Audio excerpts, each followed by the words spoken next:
So when we're going to talk about the Three Bears tour today, we're going to show you some of the most amazing animals in the country, in North America, if you will. So we actually we fly into Fairbanks. We overnight in Fairbanks.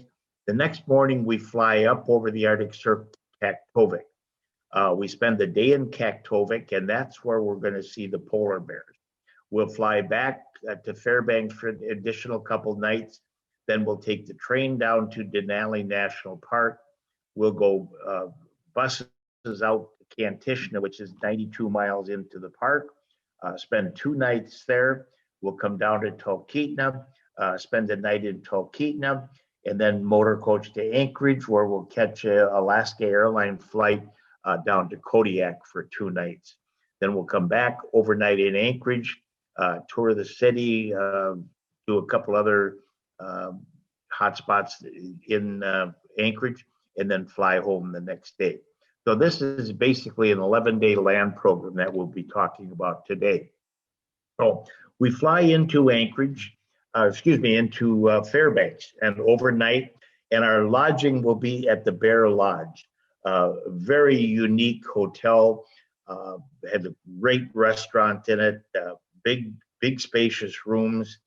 We'll overnight. The next morning we'll go out to the airport, and we're actually going to fly up to Kaktovik. Also included in our stay in Fairbanks is the Auto Museum. It is just absolutely fabulous. These are all pre-World War II vehicles. There's probably about 60 to 70 cars in there, and they are just spectacular. Not only are the cars there, but all the period dress. For example, next to this one, this is the period dress from that particular time. So you'll see all the cars. Plus, there's photographs of the old cars, the old roads in Alaska. It's very, very interesting, and the ladies like it just as much as the men do. It's really, really incredible. So then we'll go out to the airport the next morning, board Raven aircraft, and we're going to fly from Fairbanks up to Kaktovik. And Kaktovik is a native village. It's the Inupiaq natives, and we're going to see how the Inupiaqs live, and most of all, we're going to see the home of probably, there's about 80 resident polar bears that live out on Barter Island. If we're lucky, and this has only happened 1 or 2 times since 2013, I believe, was when we started. There was each village is allowed to take 3 bowhead whales, and that's subsistence hunting. So the natives live off the whale meat. So the whole community comes down. They actually bring that up on shore. It takes them less than a day to take that big whale, divide it into meat, and divide it amongst the natives. So that's primarily why the whales or the polar bears are hanging around Kaktovik, is because of the food source. So we'll divide the group into two parts. One will go out on boats. The other group will get on these buses that you see over here, and we'll go out to what's called the boneyard. And the boneyard is where it's outside of Kaktovik, and they take all the remains of the whales and they put them out here, and then the bears come over, and polar bears come over to feed on them. So we'll get there in the morning. We'll go out for an hour and a half or so. Then we'll all reconvene. We'll have lunch, and then we'll switch. If people on the buses will go on the boats, people on the boats will go on the buses, etc.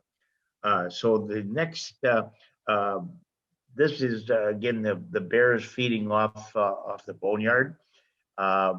These are bears actually swimming from Barter Island over to the boneyard. They're in search of food again. So this is what the people see when they go out on the boats. This is where the 80 resident bears live, is on Barter Island. No trees, nothing there but Pebble Beach, if you will. And that's not the Pebble Beach where they play golf, believe me.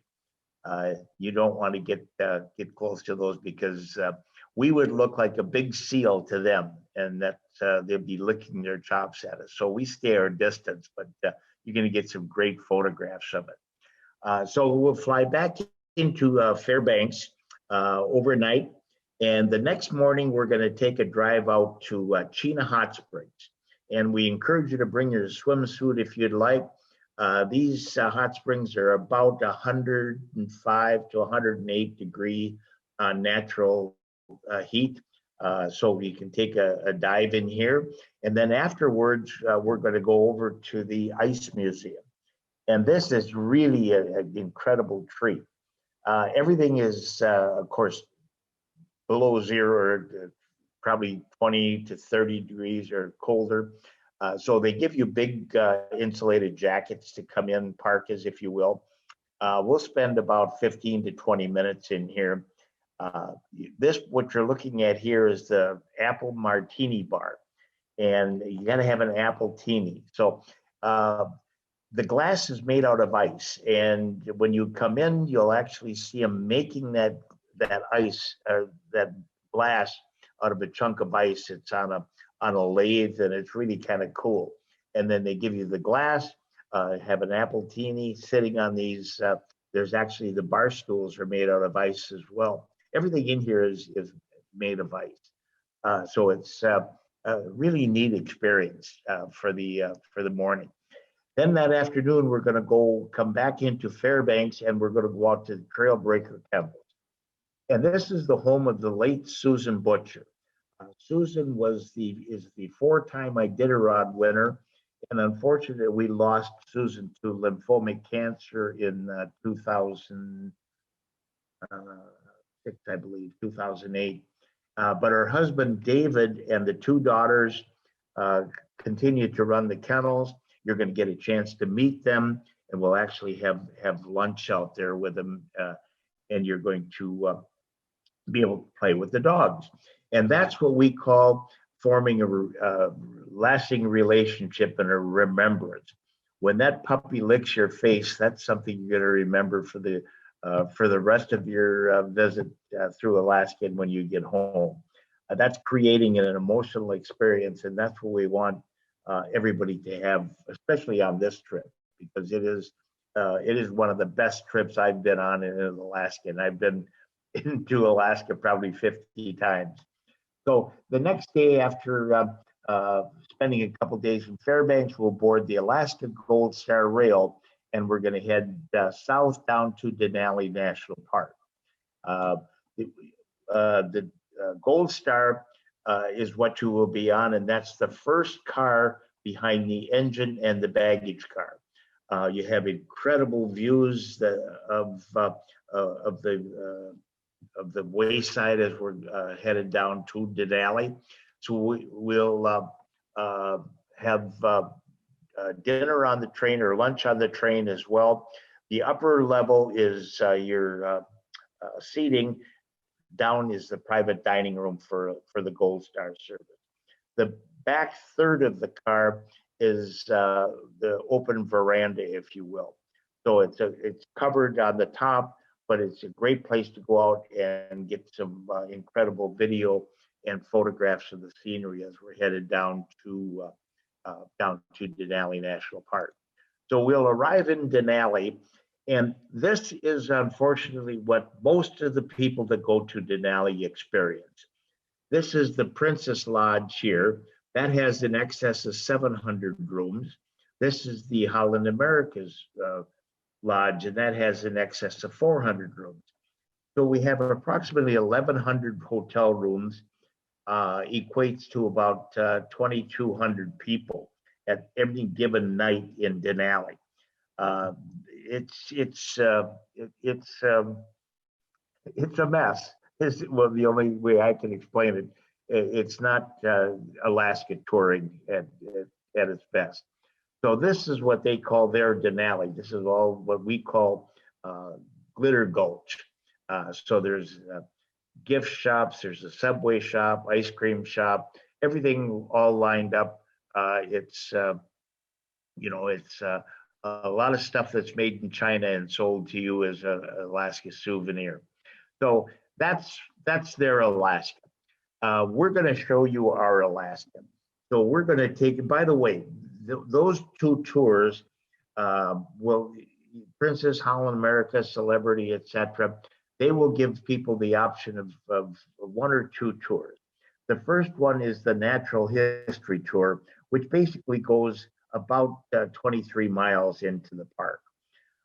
It's a 3.5-hour tour.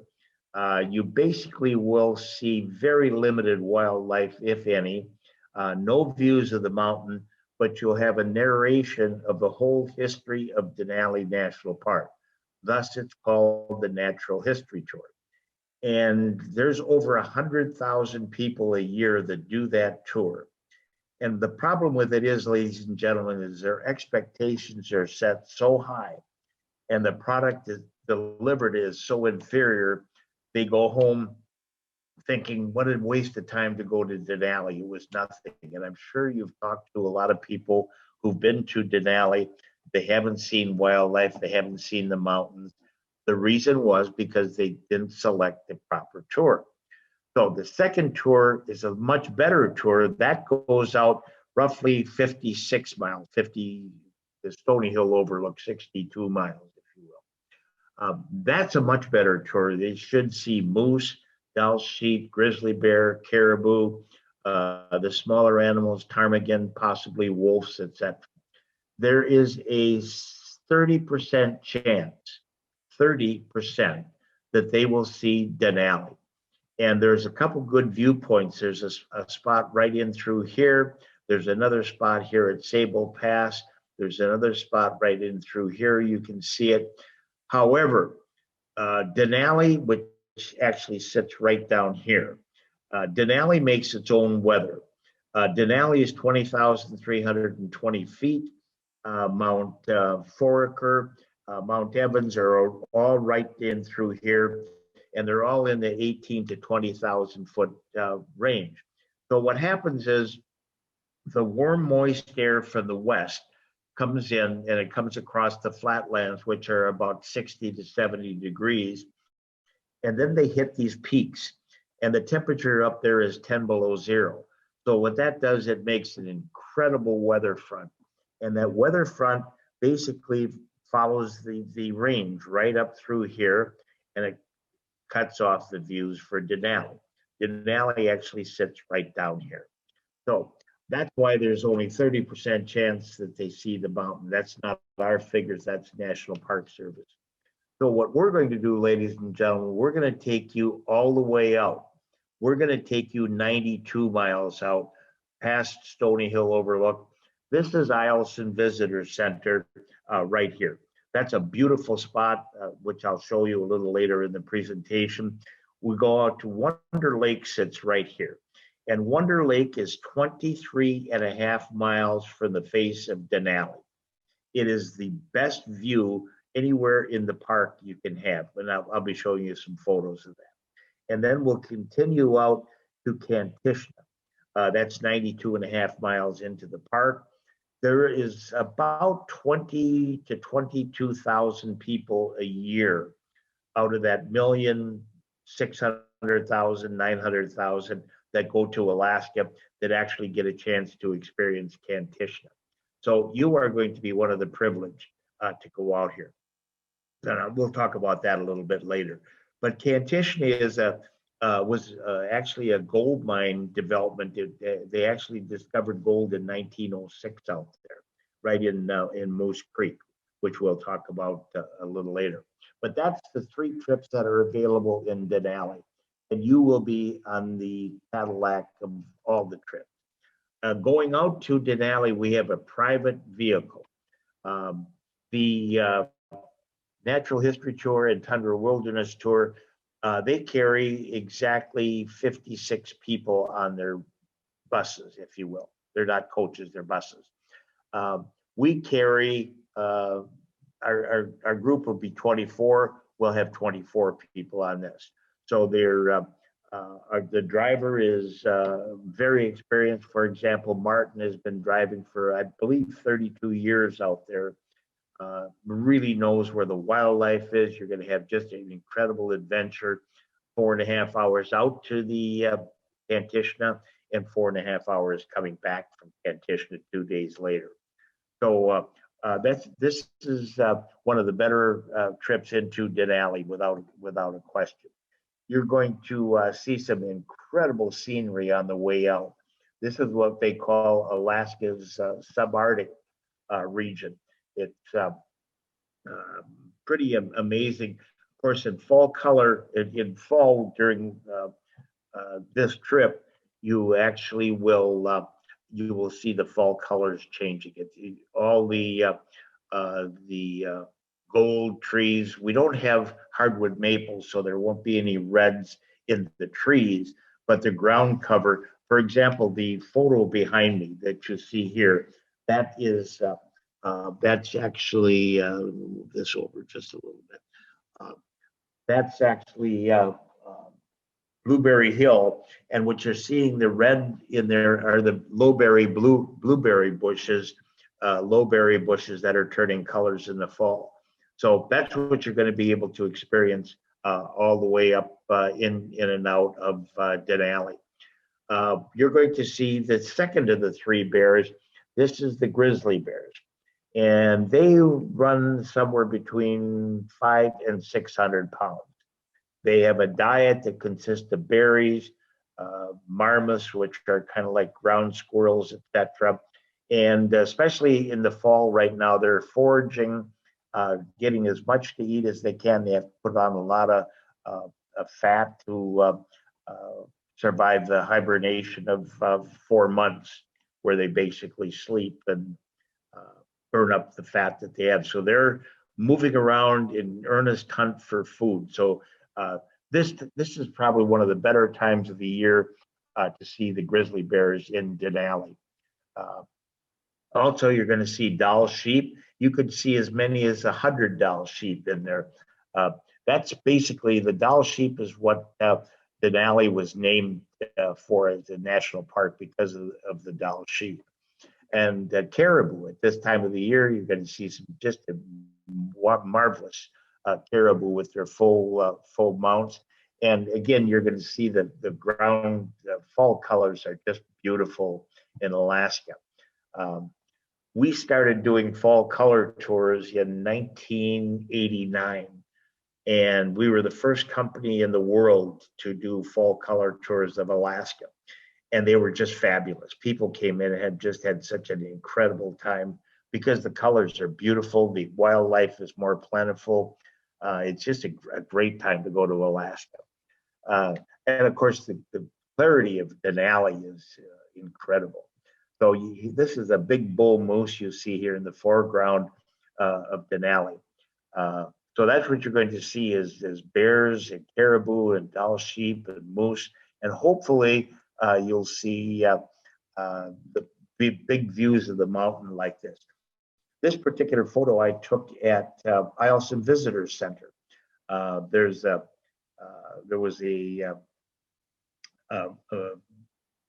rack, as we call them, the horns or antlers of a caribou in front, and Denali was in the background. So this is Denali, and this is Mount Foraker.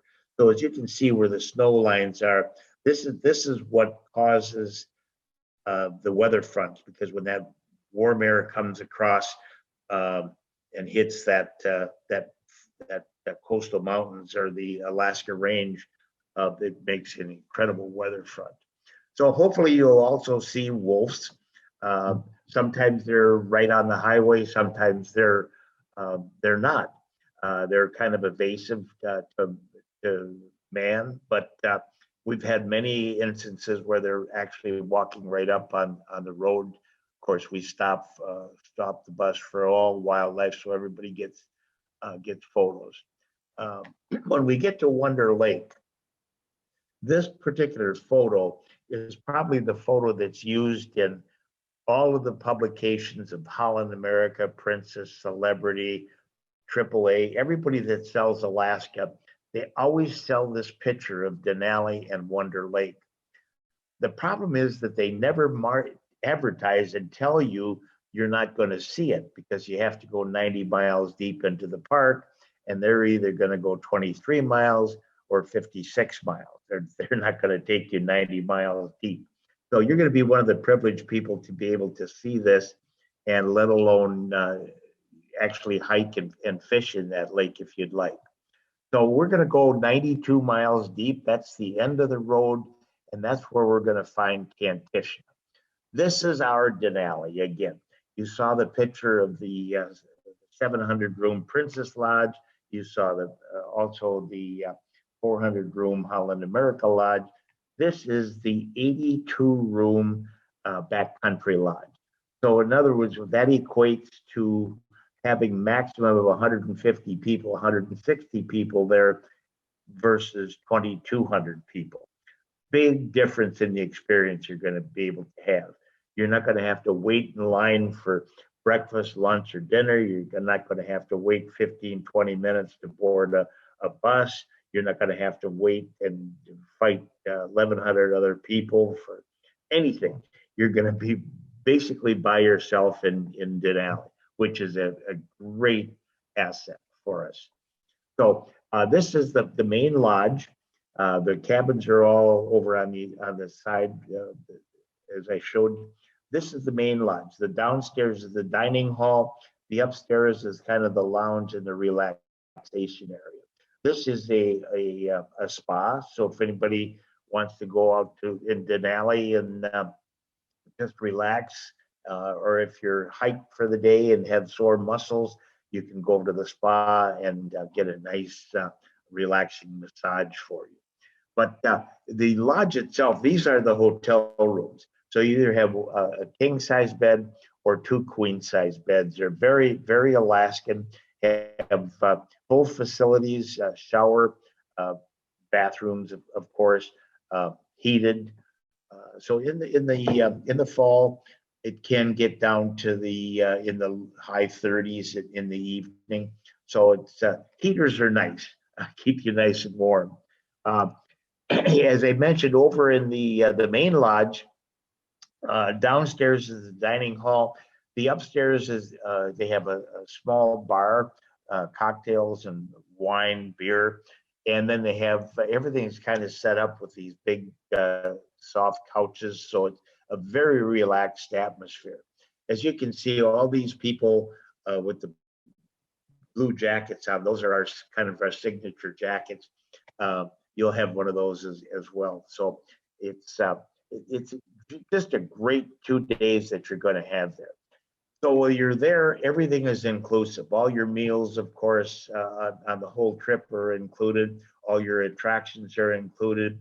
When you're out at the backcountry lodge for 2 days, there's hiking. This is Blueberry Hill that is pictured here. That's the same photo basically that's behind me. This is in basically a summertime shot. The one behind me is exactly the same photo, but it's taken in September. So this is Blueberry Hill, where there's a great hike. There's also fishing in Wonder Lake or fishing in Moose Creek that runs right in front of the lodge. You fly fish there for either grayling or Dolly Varden. Really, really fun. So that's all inclusive. Also, we're going to teach you the gold pan. And we guarantee that if you do this right, you'll bring gold home. I won't guarantee you how much gold you'll bring home, but you will bring gold home. We'll give you a little pack of sand and dirt and a gold pan. You'll have boots, those breakup boots as they call them in Alaska.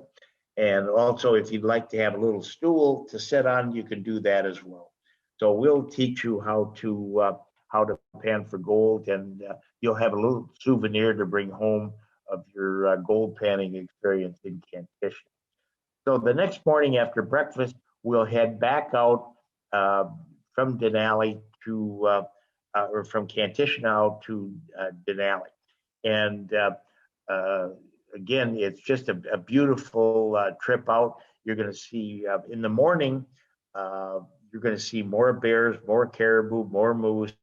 You're going to see just incredible scenery again. So that's a 4.5 hour trip back out to Denali. We'll board our motor coach and then head south down to Talkeetna.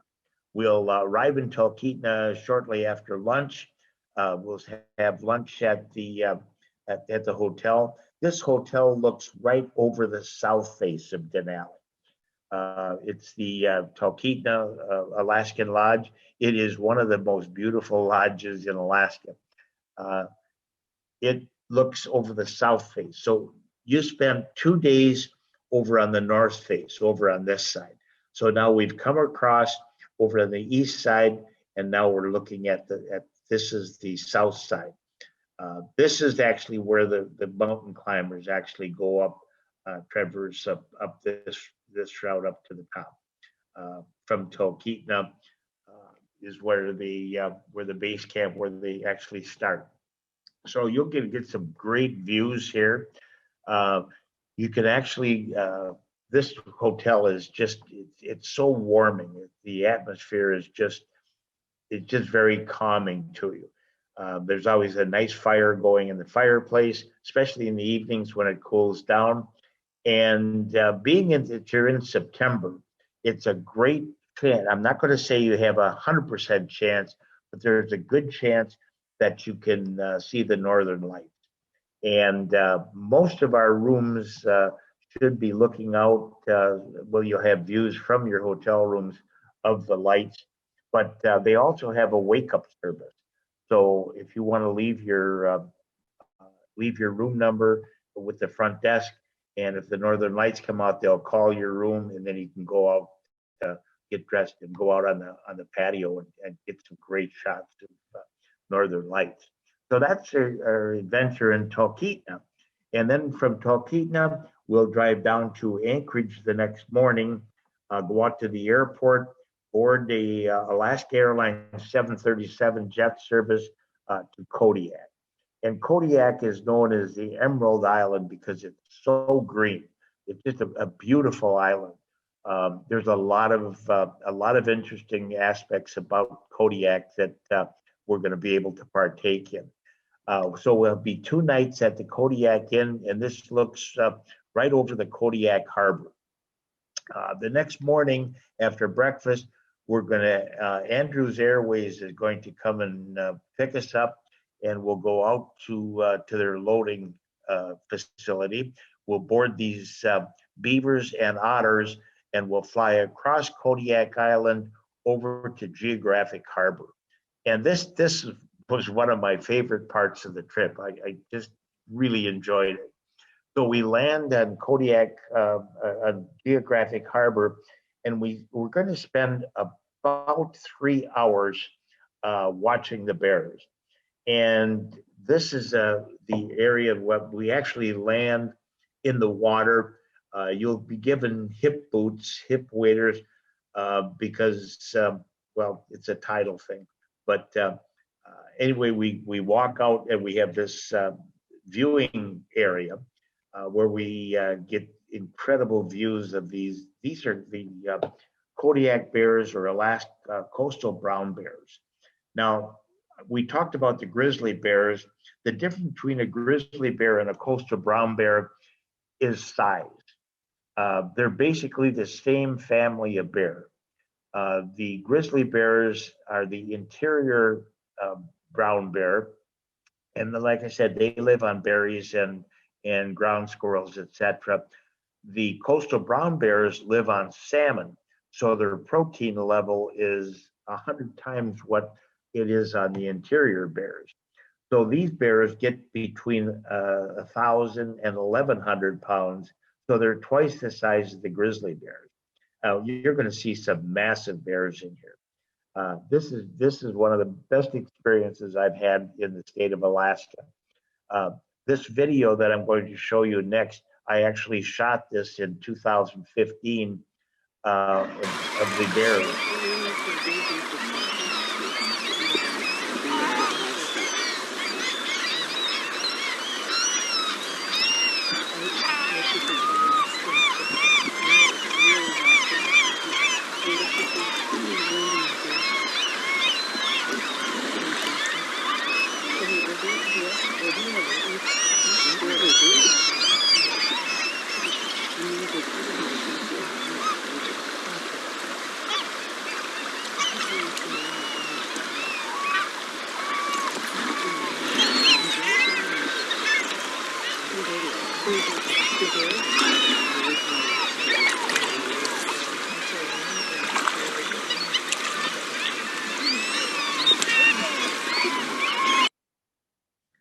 So it's not uncommon for us to see 20, 25 brown bears when we're here.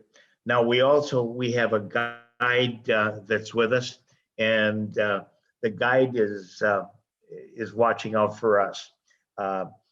This is actually what the bears are doing down here is they're feeding on the salmon, because they're going to be going into hibernation in another couple of weeks as well. So they're gorging themselves with salmon. As this big boy here, and he was a big bear. He probably weighed a good 1,100 pounds. And I was probably, I'm going to say maybe 20 yards away from him at the most. Our group was about 20 yards away from him. So we got some incredible photos of him. But as I said, we have a guide with us that has a sidearm just in case. We stay together in a group, so the bears think we're larger than they are, so they don't bother us. They're more interested in the salmon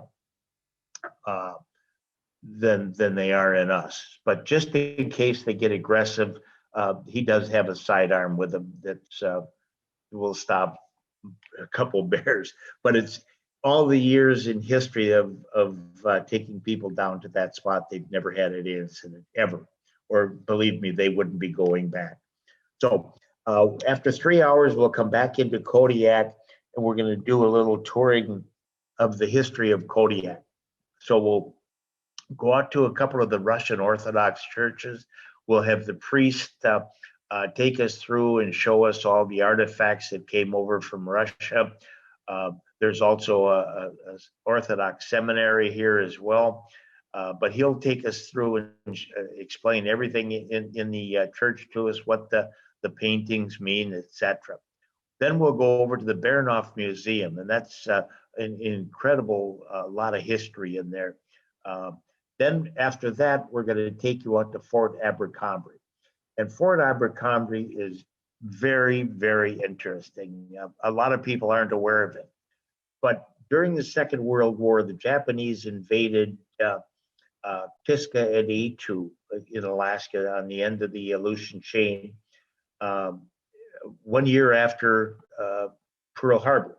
Pearl Harbor was December 7th, 1941, and in 1942 they landed on Kiska and Etu, and their intention was to take over Alaska, and then they have a gateway to Canada and the lower U.S. That was their intention. So there was a big battle that pursued the 1,000-Mile War. In fact, I'm actually going to do a seminar on that next Wednesday on Facebook Live at 12 o'clock. So 12 o'clock Eastern, 11 o'clock Central, and I'll talk about that a little bit more. But they built a big fort here, Fort Abercrombie, to defend against the invasion of the Japanese. There was never a shot fired here, but it was just incredible. This is actually what I'm showing you here is the ammunition storage facility, and it's now turned into a history museum. All of I mean, this is huge inside there. There's all the military vehicles they used, all the artilleries they used, the shells they used to use. There's infirmary in there. There's a communications department. I mean, it's really very, very interesting. So we'll visit that, and we'll see the old bunkers that they had here. These are a few of the old cannons that they were set up to defend against the ships that came in. So we'll spend a couple hours out at Fort Abercrombie, and then we'll head back into Kodiak for our second night, have dinner, and then the next morning we'll fly back on Alaska Airlines from Kodiak to Anchorage. We'll be met with our coach at the airport, and we'll go right directly from there to the Anchorage Museum. This is one of the most incredible exhibits in the state of Alaska. There's everything from the Alaska highway construction to the pipeline construction to the 5 native cultures of Alaska, from the Tlinkits to the Inupics up north. So we'll have a great learning experience about the 5 native cultures in Alaska as well. So after here, we'll go over to Simon and Seaford's for lunch, and this is one of the top restaurants in the city of Anchorage, and that overlooks Cook Inlet, which is a very famous landmark to all of us. And then after we have lunch, we'll do a little city tour of the city of Anchorage, and then back to the check into the Lakefront Hotel. This will be our hotel for the evening. This hotel sits right on Lake Hood, which is the busiest seaplane base in the state of Alaska. Lake Hood and Lake Spenard. You'll see planes taking off and landing every few minutes. This is my favorite hotel. When you walk into this hotel, you will see every animal in the state of Alaska that are mounted on the wall. There's a full body mount of a polar bear. There's a full body mount of a Kodiak brown bear. There's all 5 species of salmon. There's halibut. There's fox. There's muskox. There's everything in Alaska. So when you walk in the door, you're going to know you're in Alaska.